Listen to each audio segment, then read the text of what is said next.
The delivery girl heard a child screaming and couldn't walk away.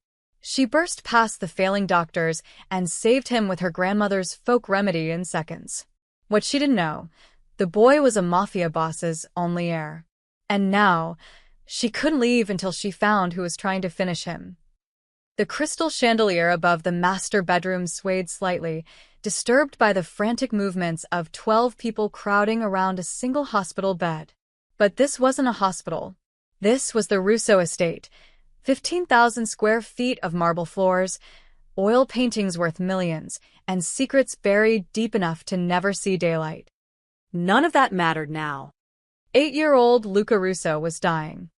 His small body convulsed violently against the silk sheets, back arching unnaturally as foam gathered at the corners of his mouth. Monitors beeped in chaotic rhythms, their sounds mixing with the urgent voices of doctors who'd flown in from Switzerland, Japan, and Johns Hopkins. Epinephrine now. Dr. Morrison barked, his hands shaking as he prepared another injection. He'd performed surgery on presidents. He'd saved senators. But this child, this one fragile boy, was slipping through his fingers like water. Dante Russo stood at the foot of the bed, a mountain of a man in a custom suit that probably cost more than most people's cars. His knuckles were white around the bedpost, the wood creaking under his grip. At 40, Dante had built an empire. He controlled half the city's ports, owned judges, had politicians in his pocket. Men feared him. Rival families wouldn't dare breathe his name without respect.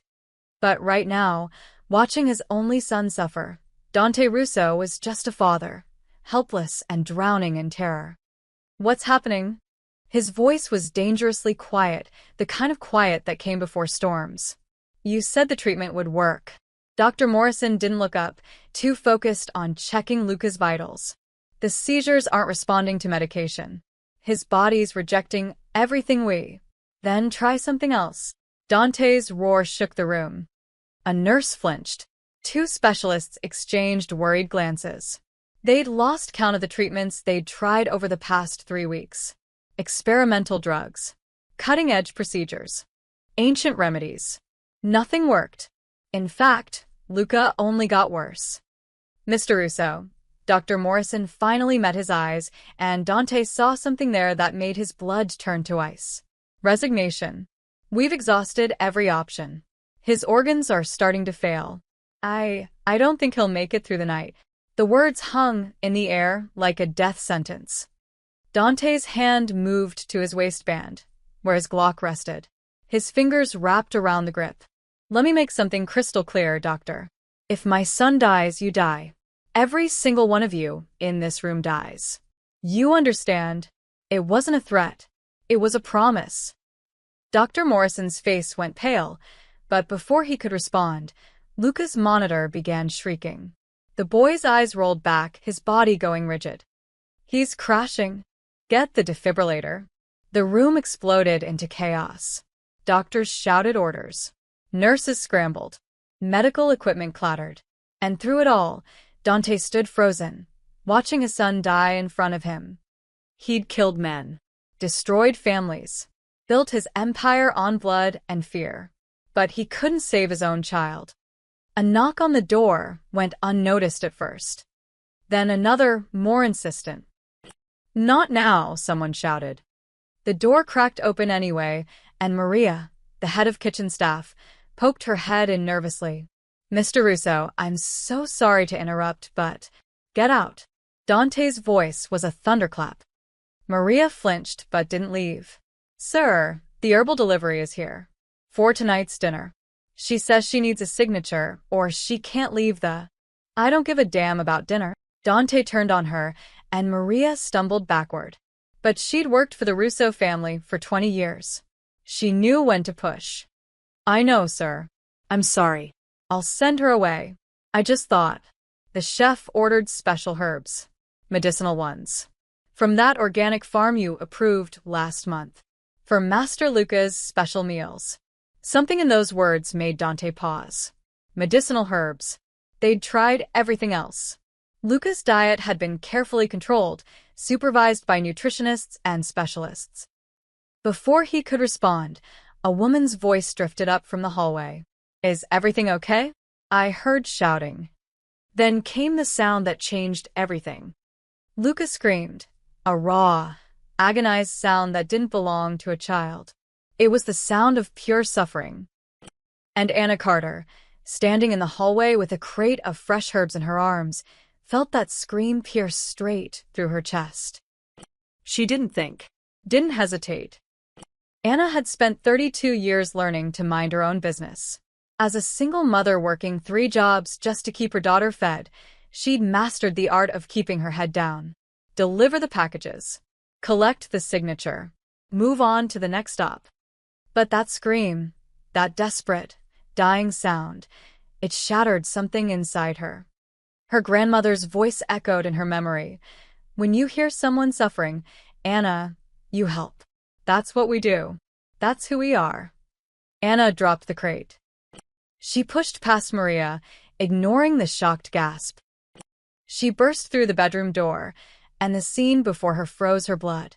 The enormous room, the desperate doctors, the machines screaming warnings, and in the center of it all, a small boy dying on white sheets. "Who the hell?" someone started. But Anna was already moving, her sneakers squeaking on the marble floor as she rushed to the bedside. A doctor tried to block her, but she ducked under his arm with the agility of someone who'd spent years dodging trouble. "Get her out of here," Dr. Morrison shouted. Anna didn't listen. She reached Luca's side and placed her hands on his small chest, feeling the violent spasms racking his body. His skin was burning. His lips were blue. His eyes stared at nothing. She'd seen this before. Not in a hospital. Not in any medical textbook. But 20 years ago, in her grandmother's tiny kitchen, when Anna's cousin had nearly died from. "Ma'am, you need to leave immediately." A security guard grabbed her shoulder. Anna spun around, and for the first time, she locked eyes with Dante Russo. The Mafia boss stared at this stranger, this nobody in a delivery company polo shirt and worn jeans, who just charged into his son's room like she belonged there.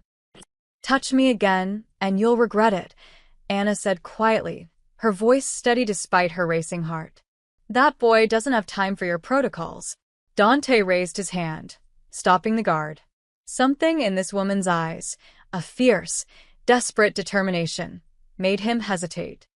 "You have 30 seconds, Dante said. Then I put a bullet in your head." Anna turned back to Luca. 30 seconds to save a dying child. 30 seconds to change everything. She rolled up her sleeves and got to work. Anna's hands moved with a certainty that surprised even herself. She'd watched her grandmother do this exact thing when Anna was 12 years old. Her cousin Danny had eaten something toxic, his body shutting down just like this boy's. The ambulance was 20 minutes away. Grandma Rose hadn't waited. "I need hot water, clean towels, and those herbs, the ones I just delivered. The rosemary, thyme, and the dried lavender." Anna's voice cut through the chaos with unexpected authority. Nobody moved. "Now," she barked. Maria disappeared, her footsteps echoing down the hallway. Dr. Morrison stepped forward, his face red with indignation. "Mr. Russo, this is insane. This woman has no medical training. She's going to kill your son." Dante's gun cleared its holster in one smooth motion, the barrel now pointed at the doctor's forehead. "My son is already dying. You said so yourself. So either she kills him or you did. At least she's trying something new." The doctor's mouth opened and closed like a fish. 19 seconds left, Dante said to Anna, his eyes never leaving the doctor. Anna pressed her fingers against Luca's neck, finding the pulse points her grandmother had taught her. The boy's heart was racing erratically, like a car engine misfiring. She applied pressure, gentle but firm, on specific spots along his throat and collarbone. "What are you doing?" a nurse whispered. "His nervous system is in overdrive," Anna said, her fingers moving to new pressure points along Luca's arms. "Everything's firing at once. I'm trying to reset it. Like rebooting a computer." It sounded crazy. It probably was crazy. But her grandmother's voice echoed in her head. The body remembers how to heal itself, Anna. Sometimes it just needs a reminder. Maria burst back into the room, arms loaded with supplies. I've brought everything. Anna grabbed a towel and plunged it into the steaming water, then wrung it out partially. She scattered herbs across the hot cloth, rosemary for circulation, thyme for the respiratory system, lavender for the nervous system. The sharp, medicinal scent filled the room immediately. This is medieval nonsense, Dr. Morrison protested, but his voice was weaker now. Anna folded the herbed cloth and pressed it against Luca's chest, right over his heart. Then she began rubbing, slow, rhythmic circles that matched the pattern of a healthy heartbeat. Her other hand continued working the pressure points on his neck and arms. 1, 2. 3 she counted under her breath, her movements precise and deliberate. Luca's body jerked violently. She's making it worse, someone shouted. But Anna didn't stop. She'd seen this before too, the body fighting back before it surrendered to healing. She pressed harder, her circles becoming more insistent. 4, 5. 6. The monitors were still screaming. Luca's face was still blue. Dante's finger tightened on the trigger. Your time's up. 7, 8. 9. Anna's voice remained calm, even as sweat beaded on her forehead. Then, between one heartbeat and the next, something shifted. Luca's body went completely still. The room held its breath. For 3 eternal seconds, nothing happened. The monitors showed flat lines. The doctors looked at each other in horror. Anna kept rubbing. Kept pressing. Kept believing. And then Luca gasped. It wasn't the desperate, drowning gasp of someone dying. It was the deep, shuddering breath of someone waking up from a nightmare. His back relaxed against the mattress. His fingers unclenched. The blue tint began fading from his lips, replaced by the faintest hint of pink. The monitors started beeping in normal rhythm. Steady. Strong. Alive. Oh my God, a nurse whispered. Anna sagged with relief, her hands still on Luca's chest, feeling his heartbeat stabilize under her palm. It was working. It was actually working. Dr. Morrison stumbled forward, checking the monitors with wide, disbelieving eyes. His vitals they're stabilizing. Oxygen levels rising. Heart rate normalizing. This shouldn't be. But it was. Luca's eyes fluttered open, confused, frightened, but alive. He looked up at Anna with the bewildered gaze of a child waking in a strange place.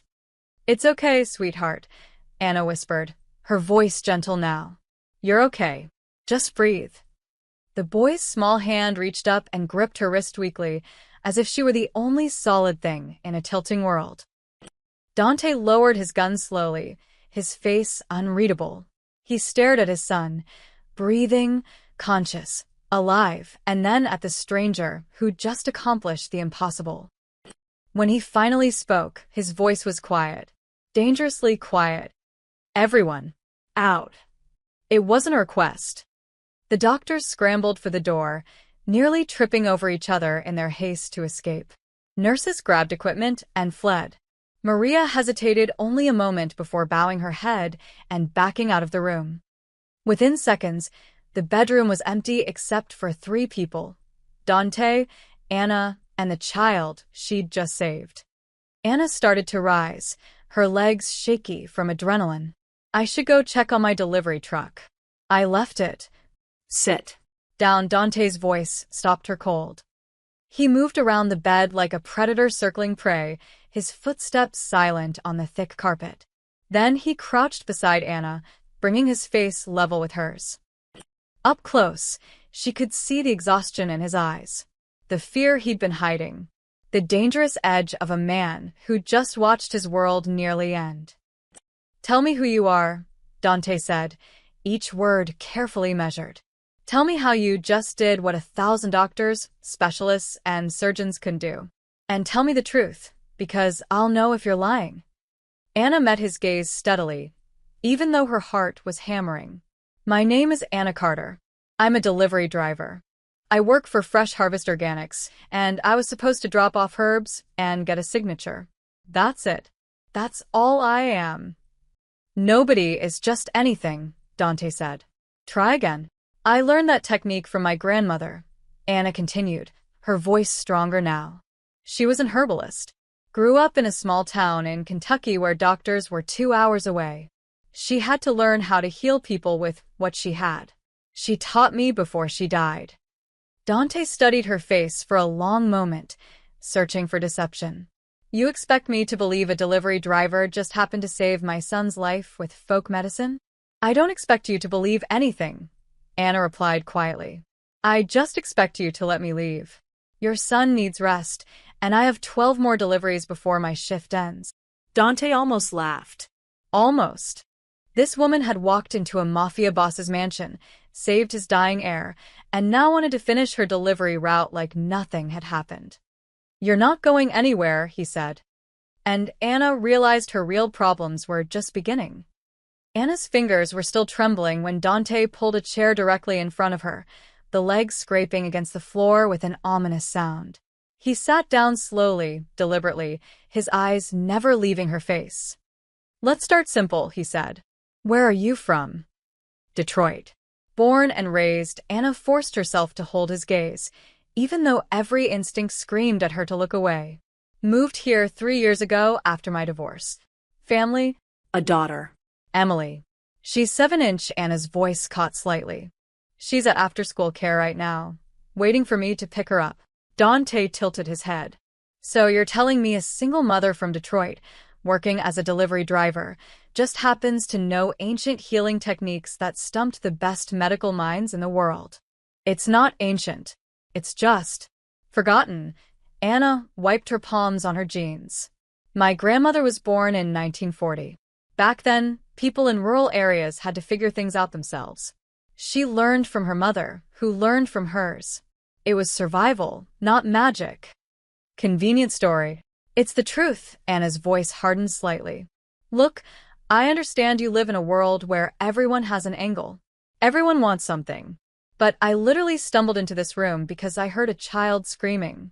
That's it. I'm not a spy, not a rival family plant, not anything except someone who couldn't walk away. Dante leaned back, studying her. In his line of work, he'd learned to read people. Liars had tells, shifting eyes, nervous tics, stories that were too perfect. This woman was terrified, yes, but her fear felt genuine. Raw. Behind him, Lucas stirred slightly, making a small sound. Anna's attention immediately shifted to the boy, her whole body angling toward him protectively. That reaction, that unconscious, maternal instinct that was harder to fake. Can I check on him? Anna asked. Dante nodded once. Anna moved to Luca's bedside, her movements gentle as she checked his forehead for fever. The boy's eyes were closed now, his breathing steady but shallow. She pulled back his upper lip carefully, examining his gums, then tilted his head slightly to look at his tongue. Her brow furrowed. What? Dante was beside her in an instant. His tongue, Anna said quietly. See that discoloration? The slight greenish tint around the edges. Dante looked. He'd seen his son examined by dozens of doctors, but none of them had mentioned anything about his tongue. Then again, they'd been so focused on the seizures, the organ failure, the immediate crisis. What does it mean? Anna bit her lip, thinking. When my cousin got sick, his tongue looked like this. Grandma said it meant something toxic was in his system. Not an illness. A poison. The word hung in the air like a knife. Poison, Dante repeated, his voice flat. I could be wrong, Anna added quickly. I'm not a doctor. But the symptoms, the way he seizes, the way his body rejects every treatment, it doesn't feel like a disease. It feels like his body is fighting something that keeps getting reintroduced. Dante's jaw clenched, so hard Anna heard his teeth grind. Keep talking. You said the doctors have been treating him for 3 weeks? When Dante nodded, Anna continued. Has there been any pattern? Any consistency to when the seizures happen? They're random. Morning, night, afternoon. Dante stopped. His eyes narrowed. Wait. No. They always happen within an hour after meals. Every single time. Anna's stomach dropped. That's not random. She watched Dante's expression change, saw the moment understanding crashed over him like a tidal wave. This wasn't some mysterious illness. This wasn't bad luck or God's punishment or any of the things he'd been telling himself at night. Someone was poisoning his son. Someone in his house. Someone with access to Luca's meals. Someone who'd looked him in the eye for 3 weeks while slowly murdering his child. Who prepares his food? Anna asked softly. The kitchen staff. Head chef Mario, 2 assistants. But every meal is supervised. Dante's hands curled into fists. Rocco oversees all household operations. He personally approves everyone on rotation near Luca. He checks every ingredient, He stopped mid-sentence. Anna saw something terrifying flash across his face. Not just anger. Something deeper. A betrayal so profound it physically hurt. Rocco, Dante whispered. He's my right hand. My oldest friend. We grew up together. He's Luca's godfather. I'm sorry, Anna said, and she meant it. She knew what betrayal felt like. Her ex-husband had cleaned out their bank account and disappeared with his secretary. But that was money. This was a child's life. Dante stood abruptly, pulling out his phone. His thumb hovered over the screen. Then he stopped. Put it away. If I'm right, he said slowly, and Rocco discovers I know, Luca becomes a liability. He'll finish the job before I can act. He turned to Anna. You're sure about this? No, Anna admitted. I'm a delivery driver who learned folk medicine from her grandmother. But those doctors couldn't figure it out in 3 weeks. Sometimes the simplest answer is the right 1 inch. Dante looked at his son, small, fragile, innocent, and something murderous settled in his eyes. If someone in my organization is trying to kill my heir, he said quietly, they're declaring war on me. And I don't lose wars. He turned back to Anna, and she saw the full weight of who he really was. Not a desperate father. A mob boss. You're staying here, Dante said. You keep Luca alive, and you help me find proof. You do that, and I'll make sure you and your daughter are protected for life. And if I refuse? Dante's smile didn't reach his eyes. You're a smart woman, Anna. You know there's no refusing. You walked into my world the moment you walked through that door. The only question now is whether you survive it. Anna thought of Emily, waiting at after-school care. Emily, who needed her mother to come home. I'll need to call my daughter, Anna said. Tell her I'll be late. Of course, Dante said. Right after you help me catch a traitor. The guest room Dante assigned to Anna was bigger than her entire apartment. Silk curtains framed floor-to-ceiling windows. A king-sized bed sat in the center, looking untouched and expensive. Oil paintings lined the walls, probably originals worth more than she'd earn in 10 years. Anna ignored all of it. She stood by the window, phone pressed to her ear, listening to her daughter's voice on the other end. Mommy, when are you coming? Emily's voice was small, worried. I'm so sorry, baby. I got held up at work. Mrs. Chen is going to take you home tonight and stay with you, okay? Anna had called her neighbor, practically begging. Mrs. Chen had agreed, bless her. But you promised we'd make cookies tonight. Anna's throat tightened. I know I did. And we will, I promise. Just not tonight. Tomorrow, okay? I'll make it up to you. Okay, Emily said, but Anna could hear the disappointment. After she hung up, Anna stood there for a long moment, staring at her phone. What was she doing? She should grab her keys, walk out that door, and never look back. But when she closed her eyes, she saw Luca's small face. That terrified look when he'd woken up. The way his tiny hand had gripped her wrist. A knock on the door interrupted her thoughts. Come in, Anna called. Dante entered, followed by a man Anna hadn't seen before. He was shorter than Dante, stockier, with a boxer's build and a face that had seen too many fights. His dark eyes swept over Anna with open suspicion. "This is Rocco Moretti," Dante said. "My second in command." "Rocco, this is Anna Carter. She saved Luca's life." Rocco's expression didn't change. "So I heard. Quite the miracle." Something in his tone made Anna's skin crawl. Not gratitude. Not relief. Something else entirely. "Just luck," Anna said carefully. "Right place, right time." "Funny kind of luck," Rocco crossed his arms. "You just happen to know exactly what to do when 12 trained doctors couldn't figure it out." "Rocco," Dante's voice carried a warning. "I'm just saying, boss. It's suspicious. She shows up, and suddenly everything's fine? In our line of work, we don't believe in coincidences." Anna met his gaze steadily. "You're right not to trust me. I'm a stranger. But your boss's son was dying, and now he's not. Maybe focus on that part." Rocco's jaw tightened. For a moment, Anna thought he might actually argue. But then he glanced at Dante and backed off. "I've arranged for Anna to have access to the kitchen areas," Dante said. "She'll be observing meal preparations for Luca, making sure everything is appropriate." The way Rocco's face hardened told Anna everything she needed to know. He didn't like this. Didn't like her. And definitely didn't like someone new having access to his carefully controlled domain. "Is that really necessary?" Rocco asked. "We already have protocols." "The protocols failed." Dante's voice could have cut glass. "My son almost died under your watch, Rocco. So yes, it's necessary."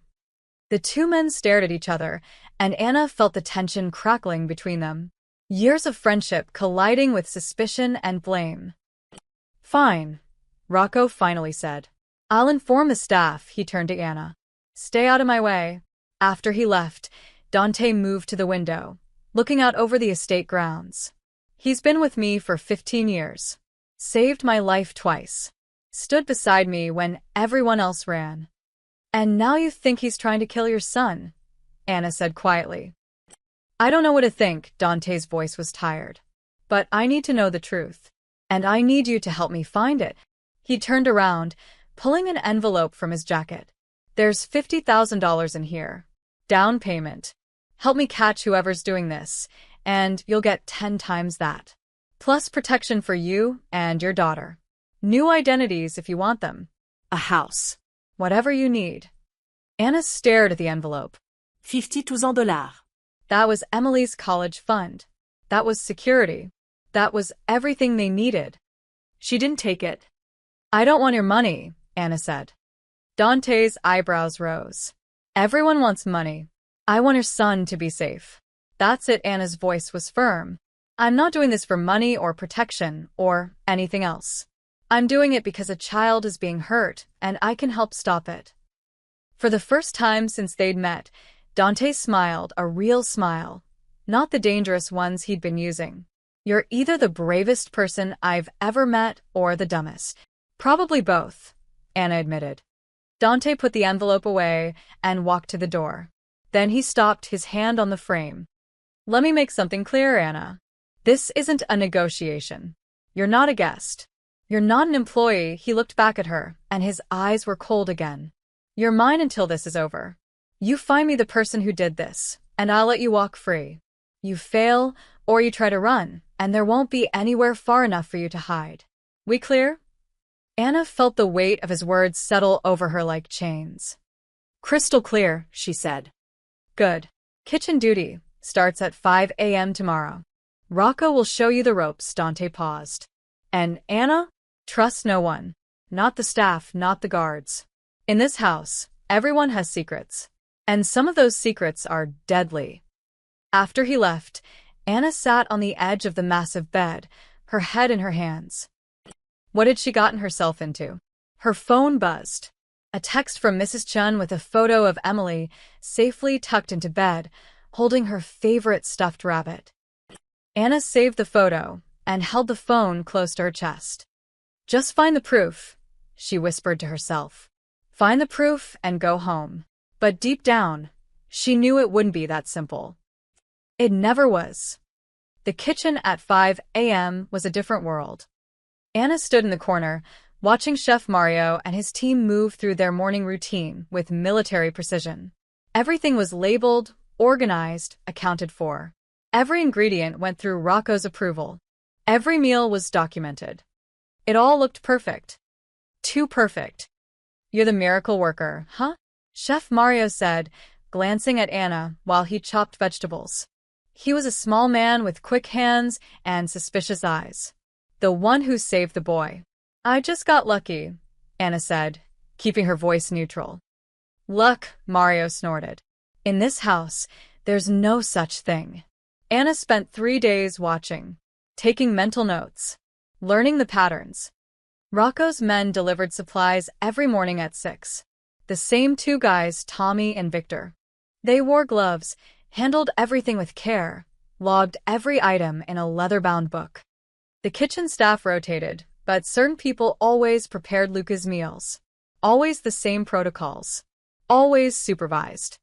And yet somehow, poison was getting through. Anna's breakthrough came from an unexpected source. On the 4th day, Dante brought Luca downstairs. The boy had been improving steadily, growing stronger each day. He still looked pale and fragile, but his eyes were brighter now. "Luca wants to thank you," Dante said, his hand protectively on his son's shoulder. The boy stepped forward shyly, holding a crayon drawing. It showed 2 stick figures, a small one and a taller one with yellow hair.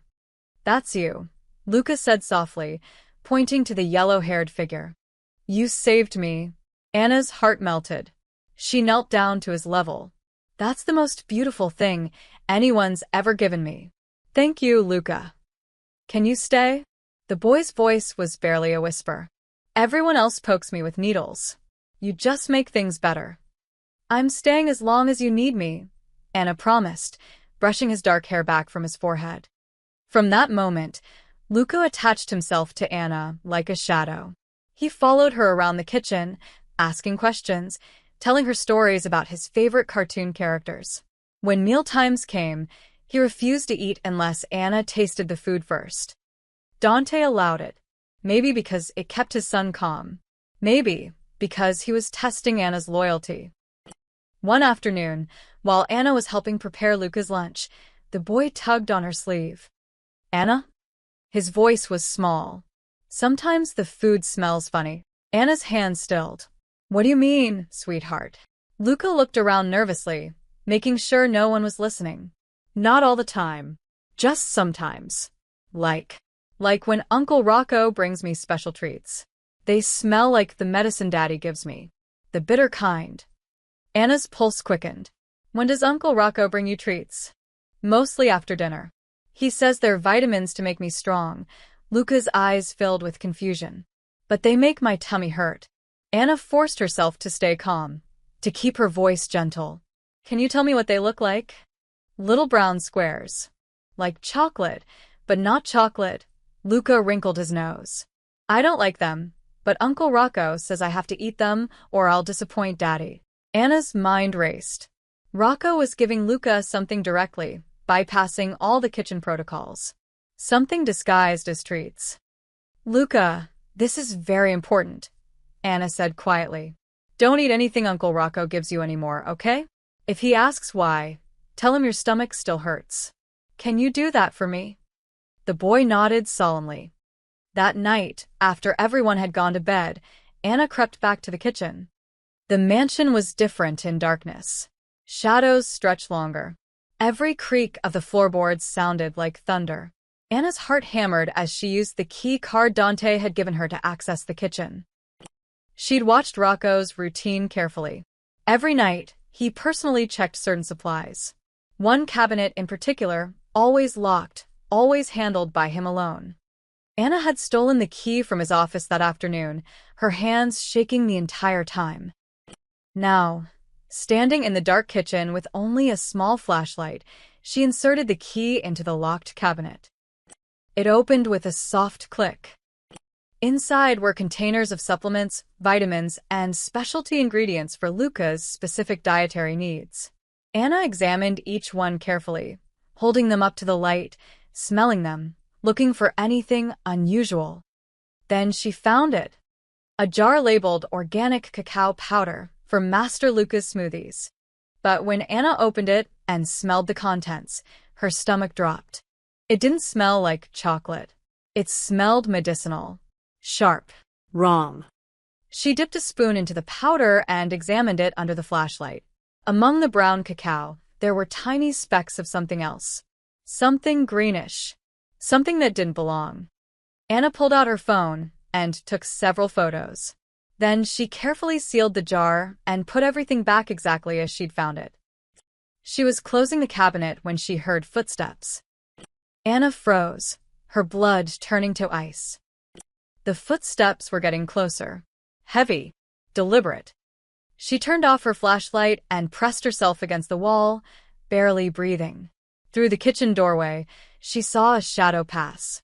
Someone was patrolling. Checking. The footsteps paused right outside the kitchen. Anna's hand found a knife on the counter. She gripped it tightly, her palms sweating. The door handle turned slowly. Then, a voice in the distance. "Rocco, boss wants you upstairs." The footsteps retreated. Anna waited 10 agonizing minutes before she dared to move. When she finally slipped out of the kitchen and back to her room, her legs were shaking so badly she could barely walk. She locked her door and sat on the bed, staring at the photos on her phone. She had proof. Real, tangible proof that Rocco was poisoning Luca. But now came the dangerous part, telling Dante, without Rocco finding out first. Because if Rocco discovered what she knew, Anna understood with perfect clarity that she would disappear. They'd find her body in the river, or they wouldn't find her at all. She looked at her phone again, at Emily's picture, her daughter's innocent smile. "I'm sorry, baby," Anna whispered. "Mommy might have made a terrible mistake." Outside her window, she saw Rocco standing in the courtyard, phone pressed to his ear, his expression cold and calculating. And somehow Anna knew. He was already suspicious. The clock was ticking. Anna had 72 hours to figure out how to expose Rocco without getting herself killed. The problem was simple. She couldn't just show Dante the photos and the contaminated cacao powder. Rocco would deny everything, claim someone was framing him, maybe even suggest Anna planted the evidence herself. In a world built on loyalty and paranoia, her word meant nothing against a man who'd stood beside Dante for 15 years. She needed something undeniable, something public, something that would make Rocco condemn himself. The opportunity came on the 5th day. "We're having a celebration dinner tonight," Dante announced at breakfast, Luca sitting beside him, eating scrambled eggs. The boys' recovery. Family and inner circle only. Rocco looked up sharply. "Is that wise?" "Luca's still weak." "Luca's strong enough," Dante said, ruffling his son's hair. "And it's time to show everyone that the Russo family doesn't break. We survive. We thrive." He looked at Anna. "You'll join us, of course. You're the reason we're celebrating." Anna's mind raced. A family dinner. Everyone gathered. Rocco would be there, along with Dante's most trusted men, the capos, the enforcers, the ones who controlled the family's operations. "I'd be honored," Anna said. Rocco's eyes narrowed slightly, watching her. Anna spent the afternoon in the kitchen, ostensibly helping prepare the meal. But her real focus was on something else entirely. She told Chef Mario she wanted to create a special toast, a traditional herbal drink her grandmother used to make for celebrations. Mario, impressed by her knowledge, gave her free rein in the kitchen. Anna worked carefully, preparing individual glasses for each dinner guest. Most contained simple ingredients: honey, herbs, lemon, a touch of brandy. Harmless. Pleasant. But for Rocco's glass, she added something different. She'd raided the medicine cabinet in her room, crushing up tablets that would cause temporary symptoms: rapid heartbeat, sweating, muscle spasms. Nothing dangerous. Nothing permanent. But enough to mimic what Luca had endured. Then she added a tiny amount of the contaminated cacao powder from Rocco's locked cabinet, just enough to make his tongue show the same greenish discoloration Luca had displayed. It was a gamble. A huge, terrifying gamble. If she was wrong about Rocco, she'd just poisoned an innocent man. If she was right but the plan failed, Rocco would know she was onto him. Either way, tonight would end badly for someone. The dining room was magnificent. Crystal chandeliers cast warm light over a table set with china that probably cost more than Anna's car. 12 men in expensive suits took their seats, Dante at the head, Luca beside him in a booster seat, and Rocco directly across from Dante in the position of honor. Anna was seated further down, between two capos who eyed her with curiosity and suspicion. "Gentlemen," Dante raised his wine glass. "3 weeks ago, I thought I'd lost everything. My son was dying, and the best doctors in the world couldn't save him. Then this woman," he gestured to Anna, "walked into my home and did the impossible." Murmurs of agreement rippled around the table. Some men nodded respectfully at Anna. Others looked skeptical. "To Luca's health," Dante continued, "and to second chances." Everyone raised their wine glasses and drank. Anna caught Chef Mario's eye and gave a small nod. Mario stepped forward with a tray of small glasses, each containing Anna's special toast drink. "A traditional family blessing," he announced, "prepared by Miss Carter in honor of Master Luca's recovery." The glasses were distributed. Anna watched carefully as Rocco received his, the one with the slightly darker color, imperceptible unless you knew to look for it. Rocco raised an eyebrow at her. "You made this." "An old family recipe," Anna said, her voice steady despite her racing heart. "My grandmother said it brings protection and reveals truth." Something flickered in Rocco's eyes. Suspicion? Fear. But he couldn't refuse. Not without insulting Dante. Not without drawing attention. Dante stood again, holding his small glass. "To family. To loyalty. To the blood we shed and the bonds we keep." "To family," the men echoed. Everyone drank. Anna counted in her head. The tablets would take 3 to 5 minutes to work. She timed it carefully. Conversation flowed around the table. Stories were told. Luca laughed at something one of the capos said. For a moment it almost felt normal. Then Rocco's hand trembled. He set down his glass quickly, but Anna had seen it. So had the man beside him. "You all right, Rocco?" the capo asked. "Fine," Rocco said, but his voice was strained. Sweat beaded on his forehead. 30 seconds later, his face went pale. "Rocco." Dante leaned forward, concern creasing his face. Rocco gasped, his hand going to his chest. "I don't feel." His body jerked violently, exactly like Luca's had done. The glass fell from his hand, shattering on the expensive floor. Rocco collapsed sideways, his chair tipping over as convulsions racked his body. The dining room erupted in chaos. Men jumped to their feet. Someone shouted for a doctor. Dante was around the table in seconds, kneeling beside his oldest friend. "Rocco, what's happening?" Dante's voice was raw with panic. Anna stood slowly, her legs steady now. This was the moment. The point of no return. "That's what Luca endured," she said, her voice cutting through the chaos. "Every single day. Every meal. Every seizure that nearly killed him." The room went silent. All eyes turned to Anna. "What are you saying?" one of the capos demanded. Anna walked to where Rocco lay gasping on the floor. She knelt down and carefully pulled back his upper lip. "Look at his tongue," she said. "See that greenish discoloration? That's not from my drink. That's from the same poison that was killing Luca. The poison that only one person had exclusive access to deliver." Dante stared at Rocco's tongue, then at Anna. Understanding crashed over his face like a wave. "The special treats," Dante whispered. "The vitamins you gave him." Rocco's eyes went wide with realization. He tried to speak, but his body was still seizing. Anna pulled out her phone and showed Dante the photos from the locked cabinet. "I found these 3 nights ago. The cacao powder contaminated with toxins. The same powder Rocco used to make treats for Luca. You set me up, Rocco gasped between convulsions. You poisoned me. With a harmless substance that mimics symptoms, Anna interrupted. You'll be fine in 20 minutes. Unlike Luca, who suffered for 3 weeks while you slowly murdered him. Rocco's face twisted with rage and fear. She's lying. She's trying to frame me. Boss, you can't believe. But Dante wasn't listening.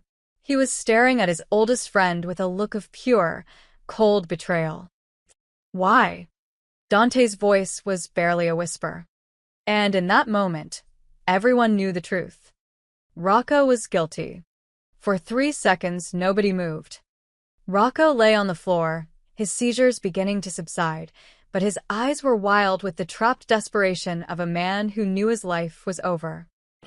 Dante stood over him, face carved from stone, waiting for an answer that would never justify what had been done.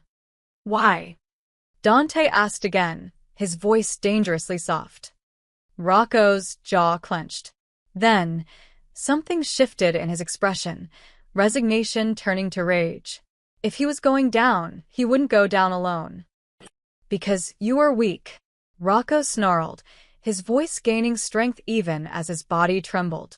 Your father built this empire on fear and blood, and you got soft.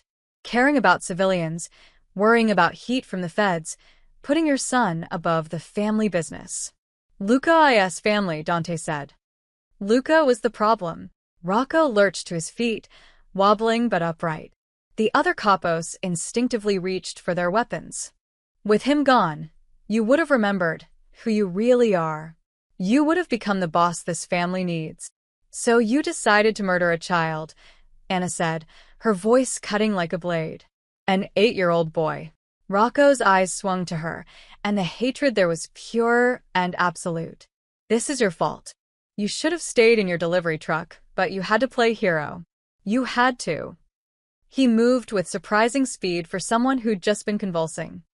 His hand went to his ankle holster, pulling a small pistol Anna hadn't known was there. But he didn't aim at Dante. He aimed at Anna. You ruined everything, Rocco screamed. The gunshot exploded through the dining room. But Anna felt no pain. Dante had moved faster than seemed possible, tackling Rocco from the side. The bullet went wide, shattering a window behind Anna's head. Both men crashed into the dining table, sending plates and glasses flying in every direction. Look, Anna shouted, spinning toward the boy.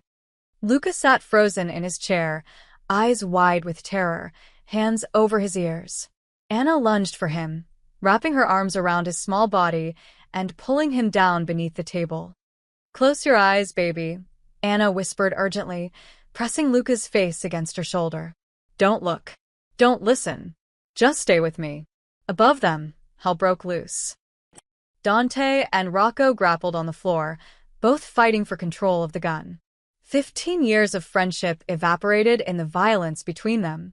Rocco landed a brutal punch to Dante's jaw.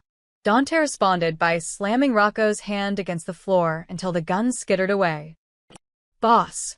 One of the capos moved to help. Stay back. Dante roared. He's mine. The other men formed a circle, hands on their weapons but not interfering. This was personal. Sacred. A betrayal this deep could only be answered by Dante himself. Rocco managed to roll free, scrambling for the fallen gun. His fingers closed around it just as Dante kicked him in the ribs with enough force to crack bone. Rocco gasped but kept moving, raising the weapon. Dante grabbed a dinner knife from the floor and slashed upward. Rocco screamed as the blade opened a gash across his forearm. The gun fell again. But Rocco wasn't finished. He pulled a second weapon from his waistband, this one bigger, a 9mm that had been hidden under his suit jacket. You should have let him die, Rocco shouted, blood streaming from his arm. The family would have been stronger. You would have been stronger. He fired. The bullet caught Dante in the shoulder, spinning him around. Several capos drew their weapons, but Dante held up his hand, a clear command to stand down even as blood soaked through his white shirt. Guards! Someone shouted toward the door. The dining room doors burst open and 6 security guards rushed in, weapons drawn, but they stopped short at the carnage. The shattered glass, the overturned furniture, their boss bleeding and locked in combat with his second-in-command. Nobody interferes. One of the capos barked at them. Boss's orders. Dante charged at Rocco despite his wounded shoulder, tackling him into the china cabinet. The crash was deafening. Porcelain exploded in every direction. Both men fell into the wreckage, trading brutal punches. Under the table, Anna held Luca tighter, singing softly in his ear, a lullaby her grandmother used to sing. Anything to drown out the sounds of violence happening just feet away. Rocco fought like a man possessed, knowing these were his final moments. He landed a vicious elbow to Dante's wounded shoulder, making the boss grunt in pain. Then he grabbed a shard of broken plate and slashed at Dante's face. Dante caught his wrist, twisting it until bones cracked. Rocco howled. "You poisoned my son," Dante said, his voice cold and final. "You looked me in the eyes every day while you murdered my blood. I was trying to save you," Rocco gasped. "You killed yourself the moment you touched him." Dante wrenched the gun from Rocco's weakened grip. In one fluid motion, he pressed the barrel against Rocco's forehead and fired. The sound was deafening in the enclosed space. Rocco's body went limp, his eyes staring at nothing. Dante stood slowly, breathing hard, covered in blood, some his own, most of it Rocco's. He looked down at the body of his oldest friend, his brother in everything but blood, and felt nothing but cold satisfaction. "Let this be a lesson," Dante said, addressing the room even though his eyes never left Rocco's corpse. "No one poisons my blood and lives. No one betrays this family and walks away. Loyalty is everything. Without it, you're nothing." The capos bowed their heads, a show of absolute submission and renewed allegiance. "Yes, boss," they murmured in unison. Dante finally looked away from Rocco. "Someone clean this up. Get Dr. Morrison to look at my shoulder." Then his eyes found the overturned table where Anna and Luca were hiding. His expression softened almost imperceptibly. "Anna." "Bring him out." Anna emerged slowly, Luca still clutched in her arms. The boy's eyes were squeezed shut, his small body trembling. Dante knelt down despite his wounded shoulder, reaching out to touch his son's face. "Luca." "It's over. You're safe now." Luca opened his eyes, saw his father's bloody face, and burst into tears. But they weren't tears of fear. They were relief. He reached for Dante, and father and son held each other while Anna stepped back, giving them space. Around them, guards began removing Rocco's body. The nightmare was finally over. The sun rose over the Russo estate 3 days later, painting the sky in shades of pink and gold. Anna stood in Luca's bedroom doorway, watching the boy sleep peacefully for the first time since she'd arrived. No monitors. No desperate doctors. No poison coursing through his small body. Just a child, breathing steadily, dreaming whatever 8-year-olds dream about. She'd barely slept herself. The image of Rocco's final moments played on repeat every time she closed her eyes. She'd seen a man die. Watched Dante execute his oldest friend without hesitation. This was the world she'd stumbled into. This was the price of saving one life. "You're up early." Anna turned to find Dante in the hallway, his arm in a sling from the shoulder wound. He looked tired but somehow lighter, as if a weight had been lifted. "Couldn't sleep," Anna admitted. "Keep thinking about everything." First time witnessing something like that. First time being the reason for something like that. Anna's voice was quiet. "If I hadn't exposed him, he would have kept poisoning my son until Luca died," Dante interrupted. "You saved him twice. Once from the poison, once from the poisoner. Don't carry guilt that belongs to Rocco alone." They stood in silence for a moment, watching Luca sleep. "The other families will hear about this," Dante said finally. "They'll know there was a traitor in my inner circle. Some will see it as weakness. Others will see it as strength. that I dealt with betrayal swiftly and personally. What do you see it as? Anna asked. Dante's jaw tightened. A reminder that trust is earned, not given, and that the most dangerous enemies are the ones who sleep under your roof. Luca stirred, his eyes fluttering open. When he saw Anna, his whole face lit up. Anna. He sat up quickly, reaching for her. Anna moved to his bedside, checking his forehead for fever out of habit. Good morning, sweetheart. How do you feel? Good. Really good. Luca looked between her and his father. Is it really over? Am I really safe now? Dante sat on the edge of the bed, his good hand resting on Luca's shoulder. You're safe. I promise you. No one will ever hurt you like that again. Because of Anna, Luca threw his arms around her, hugging her tightly. She saved me.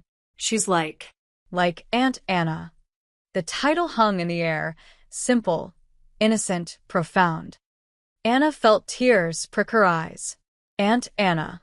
I like that. Then it settled, Dante said, something warm in his usually cold voice. You're family now. Later that morning, Dante called Anna to his office, a massive room with darkwood paneling and walls lined with books that probably had never been read. He sat behind an enormous desk, looking every bit the powerful boss he was. Sit, he said, gesturing to a leather chair across from him. Anna sat, her hands folded in her lap. Dante pushed a folder across the desk. That's the deed to a house in Westchester. For bedrooms, good school district for your daughter. It's yours, free and clear. Anna opened the folder, staring at the paperwork in disbelief. There's also a bank account in your name, Dante continued. $500,000 to start. More will be added monthly. You'll never have to work 3 jobs again. Emily will have everything she needs.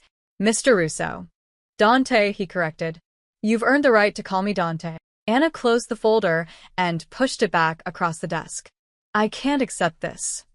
Dante's eyebrows rose. Why not? Because Luca still needs me, and his voice was steady. You can give me all the money in the world, put me in a mansion, but that boy just went through hell.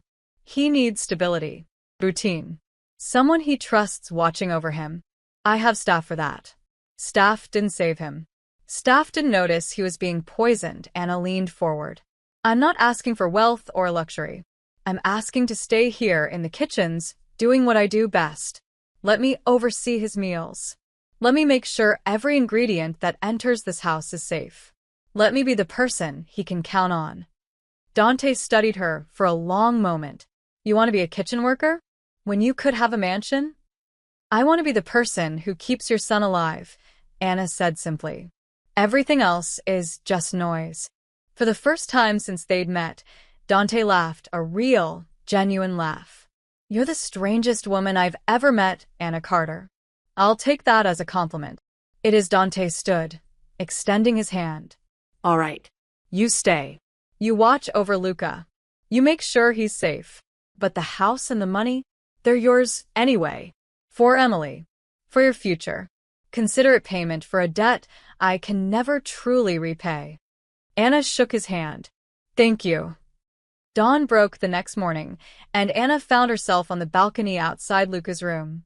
The boy stood beside her in his pajamas, his small hand wrapped in hers, watching the sun climb over the horizon. It's pretty, Luca said softly. It is, Anna agreed. Every sunrise is a gift. A chance to start over. Will you really stay? Forever and ever? Anna squeezed his hand gently. As long as I breathe, no harm will come to you again. That's a promise. Behind them, the balcony door opened. Dante stepped out, coffee in his good hand, watching the two of them silhouetted against the golden light. He'd lost his oldest friend. Discovered betrayal in his own house. Nearly lost his son. But standing here, watching Anna protect Luca with the fierce devotion of a mother, Dante realized something. Sometimes the people who save you aren't the ones you expect. Sometimes they're just delivery drivers with kind hearts and grandmother's wisdom. Sometimes they're exactly what you need. Thank you, Dante said quietly, though neither Anna nor Luca heard him. The words weren't for them, anyway. They were for whoever was listening, fate, God, the universe, for sending this woman into his life at exactly the right moment. For giving him a second chance. For reminding him that not everyone in this world wanted something from him. Some people, like Anna Carter, just wanted to help. And in Dante Russo's dark world, that was the rarest gift of all.